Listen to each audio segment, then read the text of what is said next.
Hello students, कैसे हो आप लोग। एक बार फिर से न्यू सेशन में गुजराती के आज अपने स्टार्ट करने वाले क्लास 9 का विकास का जो फाइनल टेस्ट का असाइनमेंट है, जिसमें अपने बात करने वाले गुजराती सब्जेक्ट सेक्शन बी की। ओके, सेक्शन ऑलरेडी मैंने अपलोड करके यूट्यूब पे रख दिया है। जो आपने नहीं देखा हो तो उसकी लिंक आपको नीचे डिस्क्रिप्शन में मिल जाएगी, या तो चैनल के प्लेलिस्ट में जाके भी आप चेक कर सकते हो। ओके, और इसके पहले चैनल पे पहली बार आए हो तो वीडियो को लाइक और चैनल को सब्सक्राइब करना मत भूलना। नेक्स्ट गाइस, इसके अलावा मे बी आज फेब्रुआरी है, अभी फेब्रुआरी चल रहा है। नेक्स्ट मार्च के बाद जब अप्रैल में आपकी एग्जाम आएगी, नेक्स्ट अप्रैल के बाद अपने 10th भी यहाँ पे ही स्टार्ट करने वाले, साइंस और maths each and every chapters को। ओके, ऑलरेडी आपने देखा होगा तो मैंने बहुत सारे वीडियो 10th के अपलोड करके रख दिए।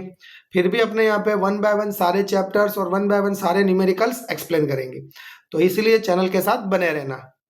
क्लियर? तो स्टार्ट करेंगे इस वीडियो को।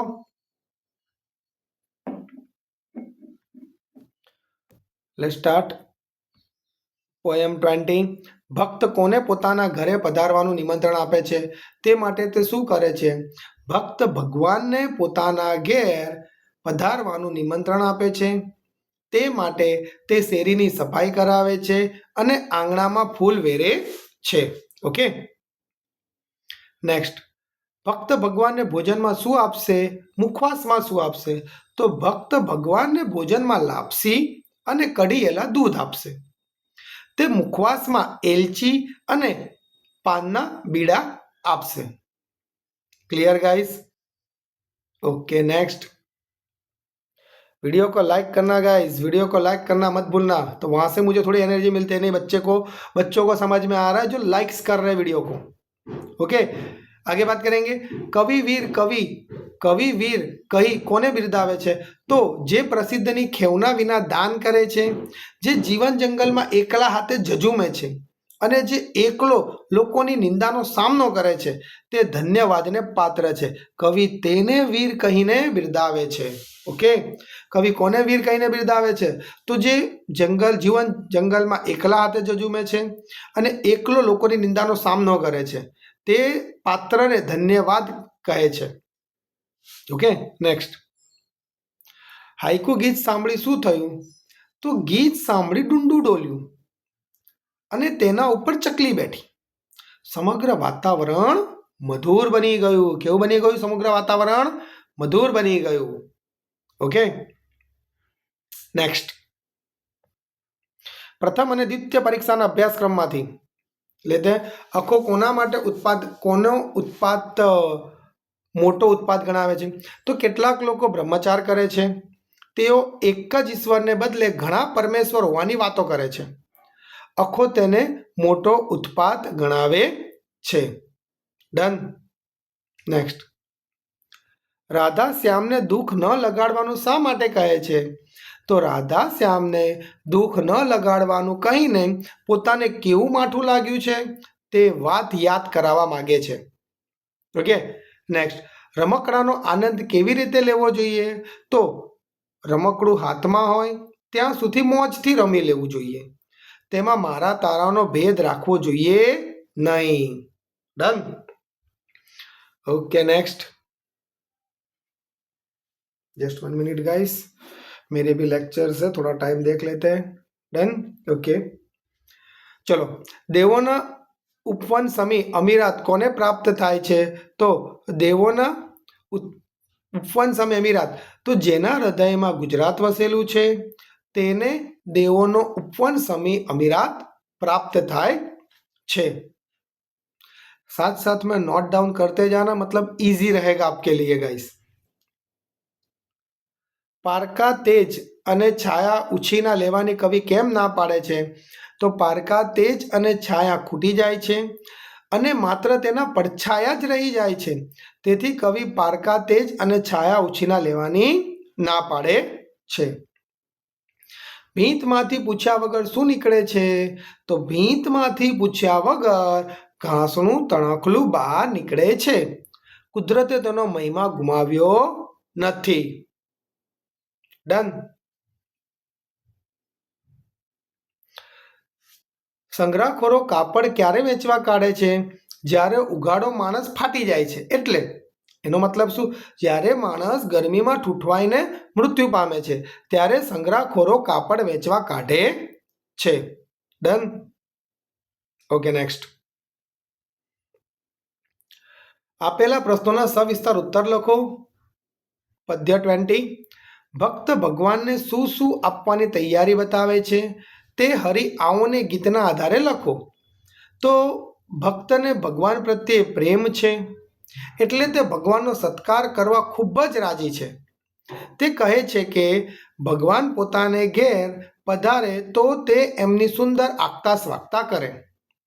તે શેરી વળાવી સજાવે, આંગણામાં ફૂલ વેરે, ભગવાનને મેળીએ ઉતારો આપે, તે ભગવાનને દાડમનું દાંતણ અને કરણની ચીપ આપે, તે ભગવાનને ભોજનમાં લાપસી અને કઢિયેલ દૂધ આપે, મુખવાસમાં એલચી અને પાનના બીડા આપે, તે ભગવાનને રમવા માટે સોગટાની રમત આપે, પોઢવા માટે ઢોલિયો અને ઝૂલવા માટે હિંડોળા ખાટ આપે છે. આમ ભક્ત ભગવાનના સ્વાગતમાં કોઈ કચાશ રાખશે નહીં. ઓકે. પ્રથમ અને દ્વિતીય પરીક્ષાના અભ્યાસક્રમમાંથી જ્ઞાની હોવાનો દેખાવ કરતા અજ્ઞાનીઓ વિશે અખાના વિચારો જણાવો. તો અજ્ઞાનીઓ ઘુવડ જેવા હોય છે. તેઓ જ્ઞાની હોવાના દેખાવ કરે છે. તેઓ નવીન વિચારો સ્વીકારવા તૈયાર હોતા જ નથી.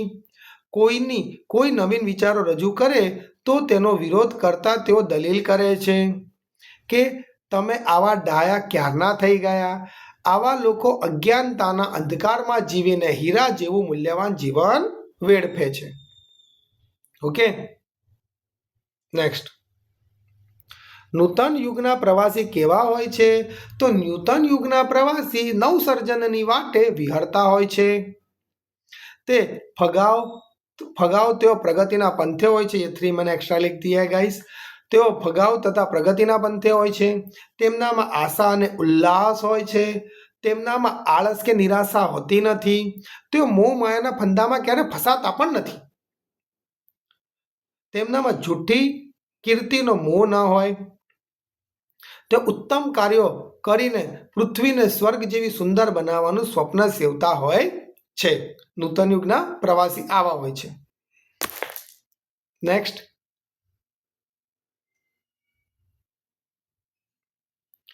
તો જાણું કાવ્યનું રસ દર્શન કરાવો. તો જાણું કાવ્યનું ગોપીએ કૃષ્ણ પ્રકૃતિનું પ્રેમ દર્શાવે છે, પણ જરા જુદી રીતે. ગોપી શ્રી કૃષ્ણને પડકાર આપતા કહે છે કે તમે મારી ગાગર ઉતારો તો હું જાણું. તમે ગોવર્ધન પર્વત ઉંચક્યો હતો, પછી હું ઘરે જઈને વાસણ કરું કે ઘેર જઈને વાસણ કરું કે તમે ગોવર્ધન પર્વત ઉંચક્યો હતો. તમે આખો દિવસ હાથમાં વાંસળી રમાડો એમાં શું?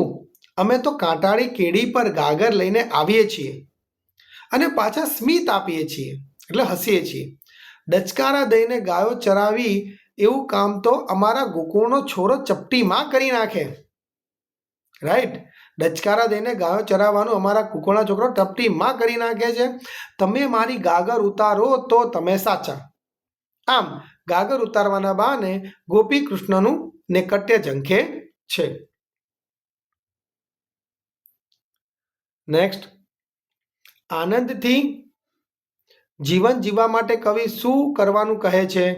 તો આનંદથી જીવન જીવવા માટે કવિ મારા તારાનો ભેદ ભૂલી જવાનું કહે છે. સામી વ્યક્તિના આનંદમાં જ આપણો આનંદ રહેલો છે. રમકડું કોનું છે તે મહત્વનું નથી, પણ રમકડું રમવાનો આનંદ મહત્વનો છે. ગીત ગાવાનો કે ઝીલવાનો આનંદ મહત્વનો છે. આપણે હસીએ રમીએ એનો આનંદ પણ અનેરો છે. ઓકે. નેક્સ્ટ.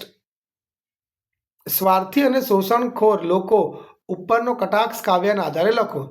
આ કાવ્યમાં કવિએ સ્વાર્થી અને શોષણખોર લોકો ઉપર કટાક્ષ કર્યો છે. તેઓ પોતાના સ્વાર્થમાં માનવતા ભૂલી જાય છે. ગરીબ માણસ અનાજ વગર ભૂખે મરતો હોય, તેને પહેરવા માટે કપડાં ન હોય, પણ શોષણખોરો અનાજ અને કાપડનો સંગ્રહ કરીને ઊંચી કિંમતે તેને વેચે છે. કવિએ આવા લોકોને નોટો ખાઈને ઉછાળનાર ઉદય કહ્યા છે. તેમનામાં સંવેદના હોતી નથી. કવિ જંતુનાશક દવા થઈને તેમનામાં માનવતા જગાવવા ઈચ્છે છે. ઓકે. જ્યાં જ્યાં વસે એક ગુજરાતી કાવ્યના આધારે ગુજરાતની વિશેષતા જણાવો. ગુજરાતની વિશેષતા. ગુજરાતીઓ જગતના ખૂણે ખૂણે વસેલા છે. ત્યાં પણ ગુજરાત છે, એટલે જ્યાં જે વસેલા છે ત્યાં પણ ગુજરાત છે. તેઓ ગુજરાતી ભાષા તેમજ ગુજરાતની રીતભાત ભૂલ્યા નથી. તેઓ પોતાની મહેનતથી જંગલમાં પણ મંગલ કરે છે. તેઓ આ રીતે ગુજરાતની સંસ્કૃતિ અને અસીમતાને જાળવી રાખે છે, એનું જતન કરે છે. તેઓ તેને સ્નેહ, શૌર્ય અને સત્યથી સંચિત કરે છે. માણસમાં રહેલી અસીમ શક્યતાઓને તું તારા દિલનો દીવો કાવ્યના આધારે વ્યક્ત કરો. તો માણસમાં અસીમ શક્તિઓ રહેલી છે. તે તેની ભીતર રહેલી શક્તિઓના બળે જ આગળ વધે છે. તેની ભીતર રહેલી શક્તિઓ જ સાચો પ્રકાશ પાથરી શકે છે. એટલે માણસ પોતાના દિલનો દીવો થવાની જરૂર છે. પારકી મદદ તેને બહુ ઉપયોગી નીવડતી નથી. આથી દરેકે પોતાની ભીતરની શક્તિઓને ઓળખીને તેના બળે જ આગળ વધવું જોઈએ. આભમાં એટલે આકાશમાં ભલે સૂરજ ચંદ્રનું ભરપૂર તેજ હોય, પરંતુ જ્યાં સુધી આપણે આપણું તેજ પ્રગટાવીશું નહીં ત્યાં સુધી આપણા ખપનું નથી. Okay, so that's guys clear हुआ सेक्शन बी गुजराती का. सो दैट्स यहाँ पे अपना ये वीडियो फिनिश होता है. वीडियो पसंद है वीडियो को लाइक और चैनल को सब्सक्राइब करना मत भूलना. इसी तरह और आपको वीडियो मिलते रहेंगे. क्लियर? तो तब के लिए बाय.